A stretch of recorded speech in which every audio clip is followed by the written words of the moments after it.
Today we're ranking Star Wars movies from worst to best. So coming in dead last for me at 11 is The Force Awakens.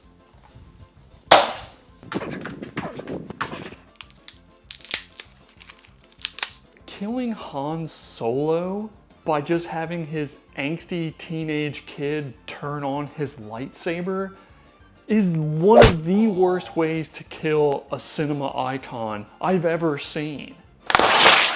Yes, the immolation of the Star Wars franchise continues with The Last Jedi. I have it here at 10.99 only because there's already an 11.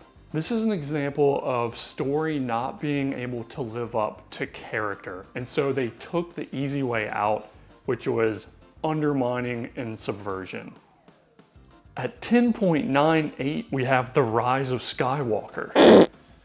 I think my main major problem with this movie is by the time I get to The Rise of Skywalker, I'm really no longer able to suspend my disbelief for a Star Wars movie, and so I'm not really able to participate in it. Then there is Darth Vader. Don't fight it. You know you can't. Every scene with Darth Vader, it just seems like so overdone. You know he's a serious threat because his lightsaber quivers with anger. Don't be afraid. I feel it too. I never liked this character because in reality all he is a cheap copy and paste of Darth Vader. I've been waiting for this day for a long time. Coming in at 8 is Solo. This one has grown a lot on me since I first watched it. When I first watched it, I had really bad feelings about it. I didn't like it that much at all. It's moved up considerably since then. The thing with this movie is it should have been an incredible movie instead of just like a pretty good one. In theory, this has everything going for it.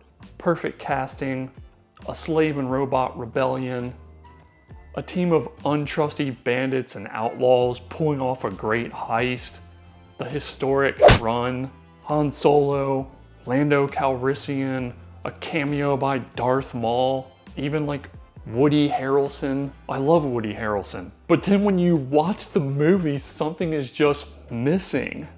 We're supposed to get the backstory of Han Solo, this charismatic gambler, gunslinger, smuggler, and he doesn't have a single memorable moment in this entire movie. I'll grant that Harrison Ford did such a phenomenal job playing Han Solo that probably no one ever really could have filled this role, and so the movie was kind of doomed from the start to be just like pretty good for a rainy day. So at 7 we have The Phantom Menace. Yes, like Jar Jar Binks is annoying. I kind of give a pass to the kid playing Anakin. Padme's fairly flat. And there are no really epic battles here. Darth Maul does have that awesome double lightsaber, and he's menacing in his own way, but he kind of pales in comparison to the other Sith Lord that we all know about, which is Vader.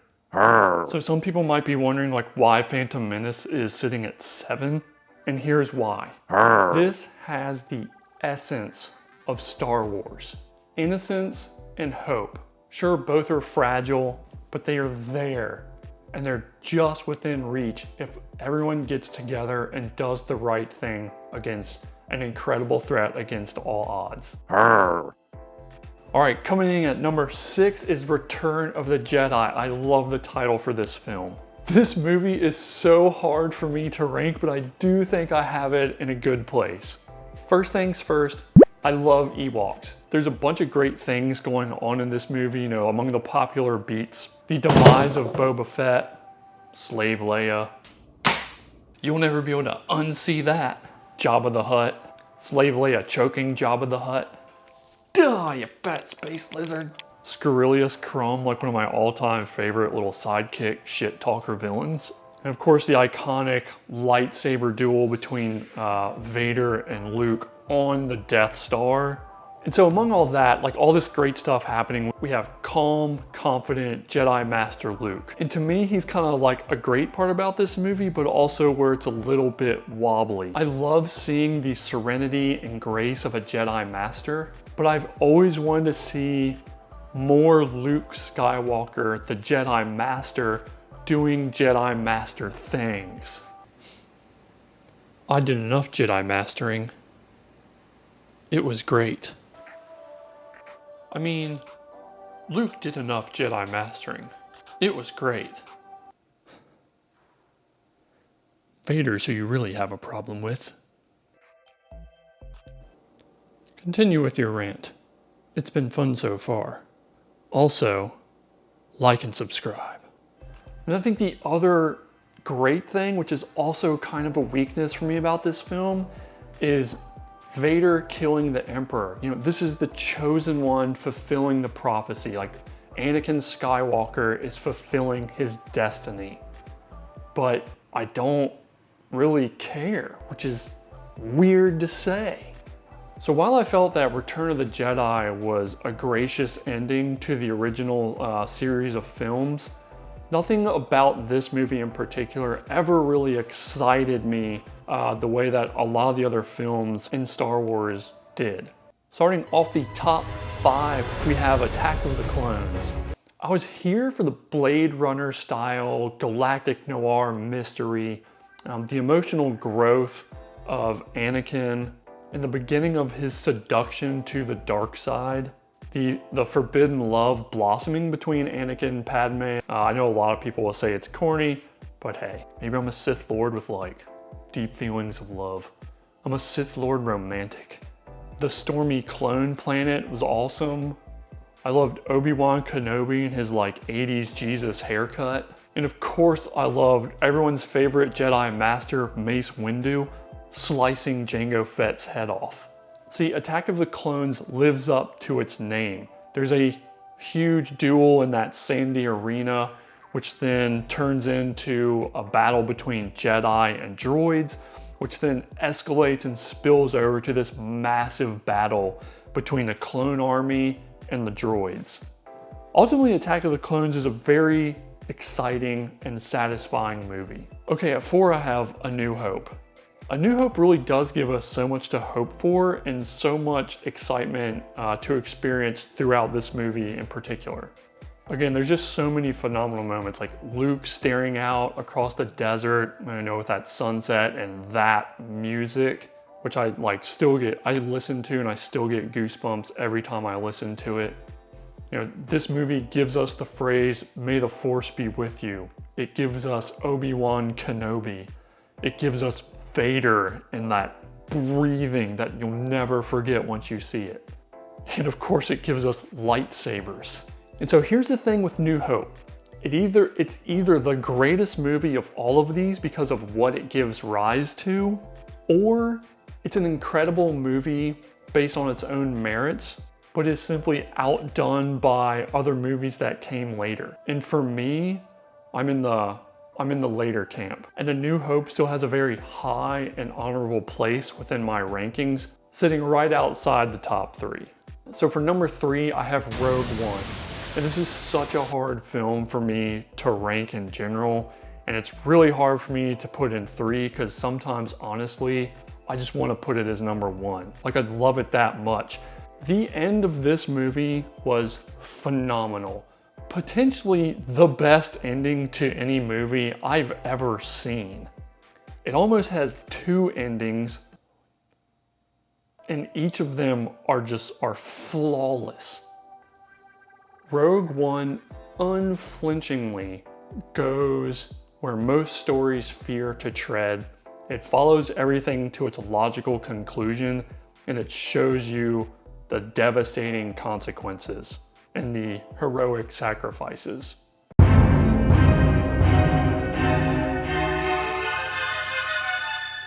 All right, number 2. Do I need a trigger warning here? I think I need a trigger warning. I have The Empire Strikes Back at number 2. It's the sequel that doesn't suffer the sequel curse. It's a legitimate reply to everything that happened in A New Hope. The rebels have destroyed the Empire's ultimate weapon, so the Empire strikes back, destroys their base, scatters them. There's a great chase through the asteroid belt. Han Solo swaggers in full force. We get taken to this cloud city, and I love the cat and mouse chase going on within its walls. There's this totally diabolical betrayal by Lando with his deal between him and the Empire, which kicks off a series of double crosses. The double cross of Lando against Solo. The double cross of Vader against Lando. And then the double cross of Lando against Vader for Vader's double cross. The setting of the movie in general is imaginative and exhilarating. I love the ice planet Hoth. I love the name Hoth. There's an iconic lightsaber battle between Vader and Luke. There's iconic Vader moment after iconic Vader moment after iconic Vader moment. And so I think it's just really easy to see why this is always going to be in the top tier, I think, of Star Wars rankings. And for me, again, it winds up at number 2. Okay, coming in at number 1, my favorite, I think the all-time best Star Wars movie is Revenge of the Sith. I've always loved this movie. I loved it since the first time I saw it. Why? Because it's the fall of the Chosen One. The stakes are the highest. I mean, there's just so much to love here. Just starting from the final moments, the lightsaber battle is on a planet of lava. It concludes with this deadly stroke that severs all the remaining limbs from Anakin.